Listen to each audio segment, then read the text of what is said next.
So he took it into the town and sold it to an Armenian, a Christian Armenian, who then sold it to Christian researchers. And then he said, "Can you get more of these?" And he said, "Yes." He said, "Show me where they are." He said, "No, I'll bring them to you." And finally, when he thought he'd sold it out, he showed him where the caves were. That scripture still has not been released in its entirety to the world. In fact, the book of Isaiah, which is one of the prophetic books of the Old Testament, is hermetically sealed in the Rockefeller Museum in Tel Aviv. They won't even let researchers look at it. It's not to be opened for 150 years or something. The Catholics and the Israeli government began to actually work together, suppressing the material.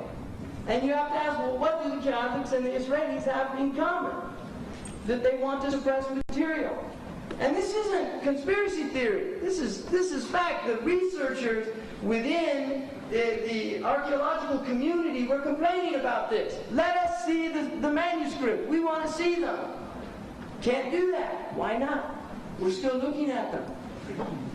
What are they afraid of that are in there? Seriously, people have to think about this. What are they afraid of that are in there?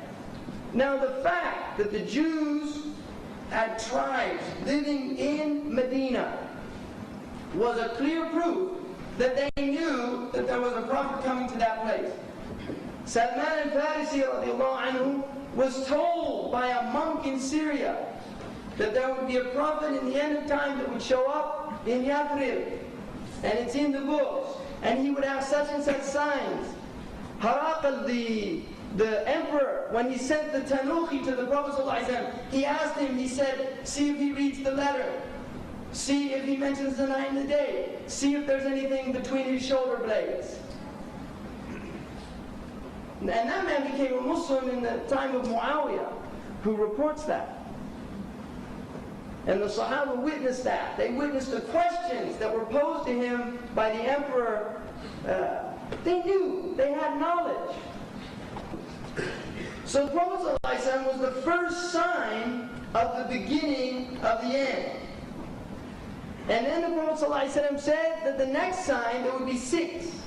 The next sign would be the opening of Bayt al-Maqdis. Now Bayt al-Maqdis is a very important place because it's the place in which the 3 traditions have something in common there. The Christians see it as the place in which Jesus will establish. According to the evangelicals, you'll get different opinions about this. But they see it as the New Jerusalem will be established as a capital for the millennial period of Christ.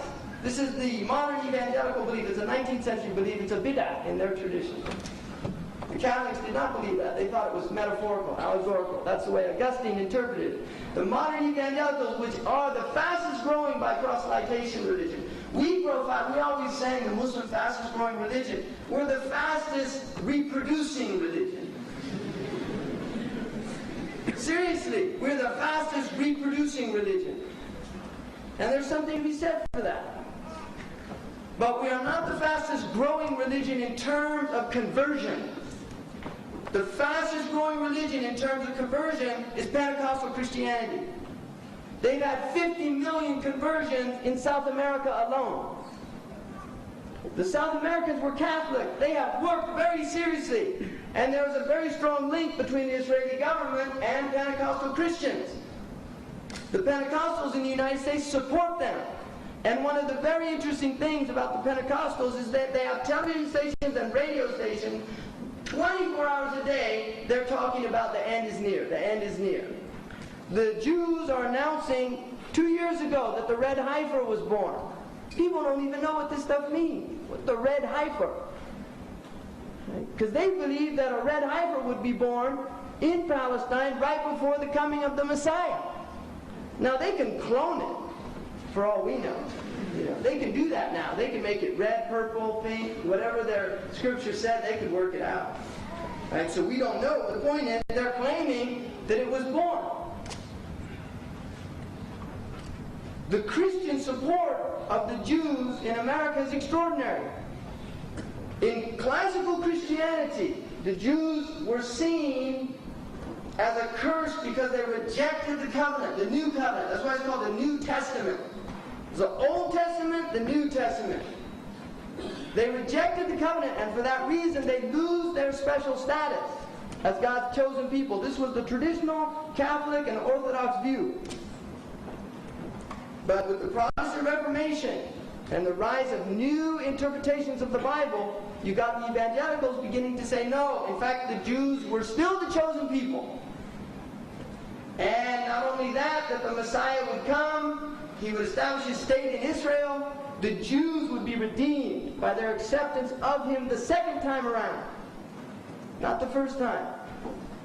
And so this is the modern version. These people are very active, and the Muslims are asleep because they're active in the Muslim lands. They have missionaries that go as nurses, as doctors, to the heartland of the Muslims, pretending not to be missionaries. And I know this with corroborated evidence. I have no doubt about this. They have conversions in Bangladesh, in Pakistan, Turkey, Iran. Wherever you find weakness amongst the Muslims, they have conversion. And this is unprecedented because the Muslims traditionally did not convert to other religions. Now, another thing that people should be aware of is that the Americans now have put forth a law in the Senate, which is the freedom of religion. It's a global act that the Americans will sanction any country that does not allow a person to apostate from his religion to another religion. That country will be sanctioned if they do not allow churches to be built on their territory. This is right now, this is going on in America. There's a move because the Christians are very strong in America. You know, if you watch too much TV, you'll get a very distorted view of America. People forget about Middle America, the Bible Belt. If you live where I live, in California, it's a pagan land. They're pagans. They worship sun, the moon, goddesses, sprites, witches. I could go on and on. They got everything. Yogurt, I think they probably have a temple for yogurt. Avocado sandwiches. And if you go to New York, it's also, they don't believe, they're just secularists, right? Their religion is cynicism. And they promote it actively in a sitcom called Seinfeld. This was the religion of cynicism being broadcast to millions of people, learning the religion of cynicism, making fun of other people, laughing at people's misfortunes. Right? I mean, this is taught proselytizing. There's many ways to proselytize. So the second type of, anyway, the six, Beit al-Maqdis, and then 2 deaths, Mawtani, 2 deaths that will take you, يَأْخُذُ فِيكُمْ كَعِقَاصَ الْغَنَمِ. There's 2 deaths, and there are different interpretations about that. Many of our scholars say that it's Umar and Uthman, the death of Umar and Uthman. Others say it were plagues that were afflicted certain places. There's no doubt that Umar, his death was predicted not only by the Prophet ﷺ when he was on Jabal Uhud, and the Jabal began to shake, and he said, "Do you shake, and on you is a prophet and 2 martyrs?" Because Uthman and Umar were on him that day, on the mountain.